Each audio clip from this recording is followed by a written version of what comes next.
It's a non-profit, grassroots, membership-based organization. Just a little bit of introduction about our speaker here today. Christina has spoken and written on issues related to Arab and Muslim civil rights, and actively works to pursue successful resolutions to incidents of discrimination through legal and non-legal channels. She's also a member of advisory board for Chicago Committee to defend the Bill of Rights. And she's a member of advisory board of the Brussels International Tribunal. Bill of Rights, as you know, it's a constitutional amendments to our U.S. Constitution. She holds a master's in arts of social sciences at the University of Chicago, where her focus was on politics in Middle East, and a Juris Doctorate at DePaul University. So, you know, we are very lucky to have her here, and she would be talking on FBI and basic rights that we have. So, without wasting time, Christina, please come start your presentation. I appreciate your time today.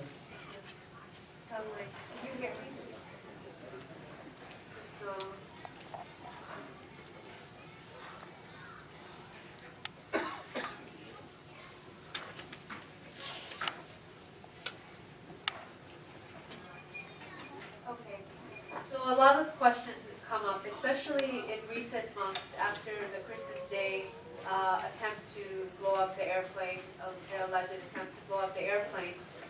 The FBI has increased its outreach, or so they call it, outreach to the Muslim community. And what you see is when incidents like these happen, you see a lot of an increase in the FBI agents knocking on people's doors, asking to have discussions with them that seem unrelated to any crime that's actually happened or any crime that's about to happen. And we consider them to be somewhat fishing expeditions because they don't have anything to go on. They just want to talk to people to see if there is potential threats in the community. They want to see if there is potential radicalism or threats of terrorist attacks. We think that this is more based on racial profiling. The fact that you are a Muslim leads them to believe that you're potentially a threat. Potentially a threat means they have to check you out to make sure that you're not one of the bad guys. That's what we believe is going on here. So in light of that, we want to make sure that the community understands their rights fully when they are approached by law enforcement, because you could see the conversation come out in very different ways. And you have to understand that you have the right to remain silent. You're not under arrest, but you have the right not to have to talk to anybody. You don't have to answer questions. You can ask for an attorney present if you decide you do want to answer some questions, but you don't have to answer them without an attorney there. You have those rights. Keep in mind also that the FBI and other law enforcement agencies use different strategies when they're approaching people to get information out of them. Some agents will try to be intimidating. We've had people who have come to us and said that the FBI approached them, and they responded by saying, well, I don't want to talk to you, I want an attorney. And the FBI would try to scare them into talking to them by saying things like, well, if you don't talk to us, then we'll have to talk to your family members, or we'll have to go to your work and talk to your employer. This is something that's very scary for people. They don't want the FBI going to their boss and saying, we have some questions about your employee. That'll look bad. So these intimidating tactics are sometimes used. Also, you have to look out for the other kind of agent, the agent who tries to just be your buddy. They'll come to you and they'll say things like, oh, you know, I want to get to know you a little bit. Where are you from? Where's your family from? Oh, do you still have family in Pakistan? Oh, that's great. Who's there? Your brother? What's your brother's name? And they'll just try to get information from you by acting like they're your friend. Keep in mind, this is an FBI law enforcement agent. He's gathering intelligence. He's not your friend. He doesn't want to get to know you as a person. He wants to know who you are related to other people around you and whether that creates a threat. Okay, so whenever you are, and I cannot stress this enough, whenever you are approached by law enforcement for these random kinds of questioning, you have to assert your rights.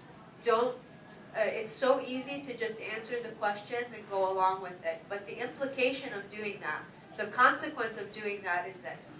Even if you yourself are not a threat, you've never done anything wrong, you don't know anybody who's ever done anything wrong, and the questions that they ask you lead to really no information that's of interest to them, there's going to be a file created on you. The FBI agent's going to go back to his or her office and they're going to take notes. They're going to write down, today I talked to so-and-so, these are the questions that I asked, these are the answers. That file is going to be created and it's permanent. So now if you apply for citizenship, for example, you apply for a green card, you're going to have that file there. When they do the standard background checks on you, that file is going to pop up. And if they have additional questions for you, they will be returning with those additional questions. And it could cause delays in your application process for no reason if you don't know anything that's of interest to them. So those are the consequences of if you do talk to them. Now this is to be distinguished from when a crime actually happens and the agent thinks that you might know something about the crime that's of use to their investigation. It would be helpful for you if you did know of a crime that was going to happen or that did happen and you had information about it, to talk to your law enforcement authorities. I'm not telling you not to talk to them when you know that something wrong is going on. This lecture here, this informational session, is specifically relates to when you're responding to these fishing expeditions, when you're responding to these random, we just want to get to know the community, let me ask you a few questions, those types of interviews. So it's important to distinguish between the two. Regardless of whether a crime is actually involved or if this is one of the random interviews, you have the right to an attorney. You have the right to say no to not answering questions. But for the purposes of today, I'm focusing on the random interviews, okay?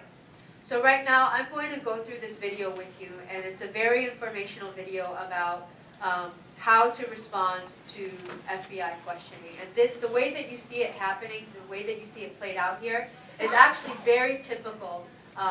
So just please keep it in mind. Watching it is like watching it actually happen.